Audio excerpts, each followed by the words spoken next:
சிங்காநல்லூர், இருகூர் 2 ஸ்டேஷன்லேயும் வந்துட்டு கோயம்புத்தூர், நாகர்கோவில், அதுக்கப்புறம் பாலக்காடு, திருச்சிராப்பள்ளி காலையிலையும் மாலையிலையும் நின்று போகுது. கொரோனாக்கு அப்புறம் நிற்காத வண்டி இப்போது ஆகஸ்ட் 18ஆம் தேதியிலேருந்து நின்று போயிட்டுருக்கு. இதுக்கு முதல் ரயில்வே நிர்வாகத்துக்கும் சேலம் கோட்டத்துக்கும் நன்றி தெரிவிச்சுக்கிறோம்.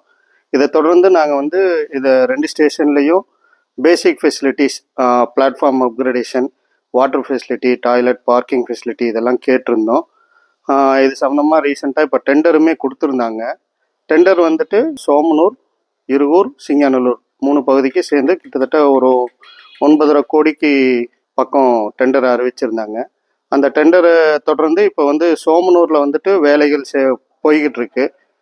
காம்பவுண்ட் ஒர்க்கும் பிளாட்ஃபார்ம் ஒர்க்கும் ஸ்டார்ட் பண்ணி நடந்துகிட்டு இருக்கு. 3.5 கோடி வந்து சிங்காநல்லூருக்கும், மீதி 6 கோடி வந்து சோமனூர், இருகூர் பகுதிக்கும் கொடுத்துருக்குறாங்க. இதில் வந்துட்டு பிளாட்ஃபார்ம் ஃபெசிலிட்டிஸ், பேசிக் அம்யூனிட்டிஸ் அப்படின்னு சொல்லி கொடுத்துருக்காங்க. சோமனூரில் பார்த்தோம்னா ஒரு பக்கம் லோ லெவல் பிளாட்ஃபார்ம் இருக்குது, இனி ஒரு பக்கம் வந்து கிரவுண்ட் லெவல் பிளாட்ஃபார்ம் தான் இருக்குது, காம்பவுண்ட் இல்லாமல் இருக்குது. இருகூரில் இருக்கக்கூடியது பார்த்தீங்கன்னா கிரவுண்ட் லெவல் பிளாட்ஃபார்ம் மட்டும்தான் இருக்குது, மீடியம் லெவல் பிளாட்ஃபார்ம் கூட இல்லை. இருகூருக்கு பார்த்தீங்கன்னா நம்ம ஹை லெவல் பிளாட்ஃபார்ம் பண்ணணும், காம்பவுண்ட் பண்ணணும், எஃப்ஓபி பண்ணணும், டாய்லெட் ஃபெசிலிட்டி பண்ணி கொடுக்கணும், வாட்டர் ஃபெசிலிட்டிஸு பண்ணி கொடுக்கணும். சிங்காநல்லூரில் பார்த்தீங்கன்னா சிங்காநல்லூரில் வந்துட்டு மீடியம் லெவல் பிளாட்ஃபார்ம் மட்டும்தான் இருக்குது. இது ஹை லெவல் பிளாட்ஃபார்மாக பண்ணணும்.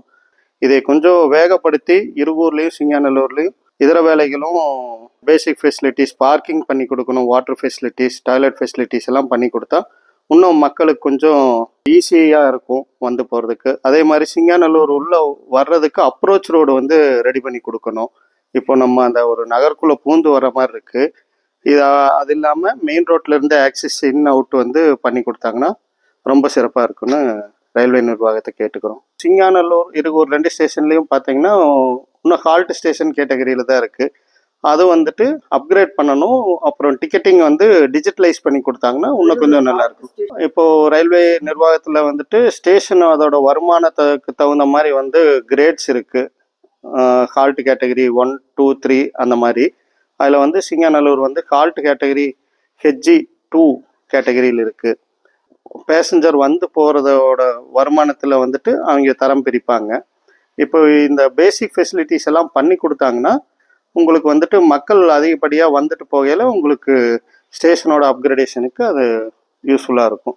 டிக்கெட்டிங் வந்து இப்போது இவங்க ஓன் டிக்கெட்டிங் பண்ண முடியாது. இப்போ டிக்கெட்ஸ் வந்து கோயம்புத்தூர் நார்த்தில் போய் வாங்கிட்டு வந்து வச்சு தான் கொடுத்துட்ருக்குறாங்க. அது வந்துட்டு இங்கே டிஜிட்டல் டிக்கெட்டிங் கவுண்டர் கொடுத்துட்டாங்கன்னா இவங்களே செல்ஃப் டிக்கெட்டிங் பண்ணி கொடுத்துடலாம். இப்போ பார்த்தீங்கன்னா சிங்காநல்லூர், இருகூர் 2 பக்கம் இந்த ட்ரெயின் நின்று போகிறங்காட்டி இப்போ ஆவரேஜாக ஃபுட்ஃபால் வந்துட்டு ஒரு 500 பேர் தினமும் வந்து போகிறாங்க. இந்த பேசிக் ஃபெசிலிட்டிஸ் இல்லாதங்காட்டியே நிறைய பேர் வந்து கோயம்புத்தூர் நோக்கி போக வேண்டியதாக இருக்குது. இந்த பேசிக் ஃபெசிலிட்டிஸ் எல்லாம் ஃபுல்ஃபில் பண்ணிட்டாங்கன்னா இன்னும் ஒரு 500 பேர் வர்றதுக்கு உண்டான வாய்ப்புகள் ரொம்ப அதிகமாக இருக்குது. 2வது கோயம்புத்தூர் கிழக்கு மண்டலத்தில் எடுத்து பார்த்துட்டோம்னா நம்மளுக்கு பெரிய ரயில்வே ஸ்டேஷன் எதுவுமே இல்லை. எல்லாருமே வந்து கோயம்புத்தூர் நோக்கி போக வேண்டிய சூழ்நிலை தான் இருக்குது. விழா காலங்களில் பார்த்தீங்கன்னா நம்ம கோயம்புத்தூர் ஜங்ஷனுக்கு கிட்டத்தட்ட 1.5 லட்சம் பேர் தினமும் வந்து போகிறதாக சொல்கிறாங்க. 1.5 லட்சம் பேர் சிட்டிக்குள்ளே போய் மறுபடி சிட்டியிலேருந்து வெளியவும் வர வேண்டிய சூழ்நிலையாக இருக்குது. இதுங்காட்டியே வந்து ரோட்ஸ் டிராஃபிக் அதிகமாக இருக்குது, டிராஃபிக் ஆக்சிடென்ட்ஸ் எல்லாம் நிறையா நடக்குது. இப்போது இருகூரை வந்து கோயம்புத்தூர் ஈஸ்ட் ஜங்ஷன் அறிவித்து இந்த பேசிக் ஃபெசிலிட்டிஸ் எல்லாம் பண்ணி இன்னும் சென்னை வண்டி, திருப்பதி எக்ஸ்பிரஸ், அதுக்கப்புறம் பெங்களூர் போகிற வண்டி, கேரளா போகிற வண்டியெல்லாம் ஸ்டாப்பேஜ் கொடுத்தாங்க அப்படின்னா வந்துட்டு கோயம்புத்தூருக்குள்ளே போகக்கூடிய க்ரௌடு வந்து டைல்யூட் ஆகும். கிட்டத்தட்ட கோயம்புத்தூர் ஈஸ்ட் பகுதியில் பார்த்தீங்கன்னா ஒரு 4 லட்சம் மக்கள் குடியிருக்காங்க. 4 லட்சம் மக்களும் வந்துட்டு இன்னைக்கு எல்லாரது வீட்லேயும் ஒவ்வொருத்தர் சென்னை, பெங்களூரில் வந்து வேலை செய்ய வேண்டிய சூழ்நிலையாக இருக்குது. எல்லாருமே ஜங்ஷன் போய் மாறி போக வேண்டிய சூழ்நிலையாக தான் இருக்குது. எவ்வளவோ ட்ரெயின்ஸ் சென்னை, பெங்களூருக்கு கொடுத்தாலும் அது ஸ்டாப்பேஜ் வந்துட்டு கொஞ்சம் சிட்டி அவுட்டர்ஸ்லேயும் கொடுத்தோம்னா தான் வந்துட்டு சிட்டிக்குள்ளே போகக்கூடிய க்ரௌடு வந்து கம்மியாகும்.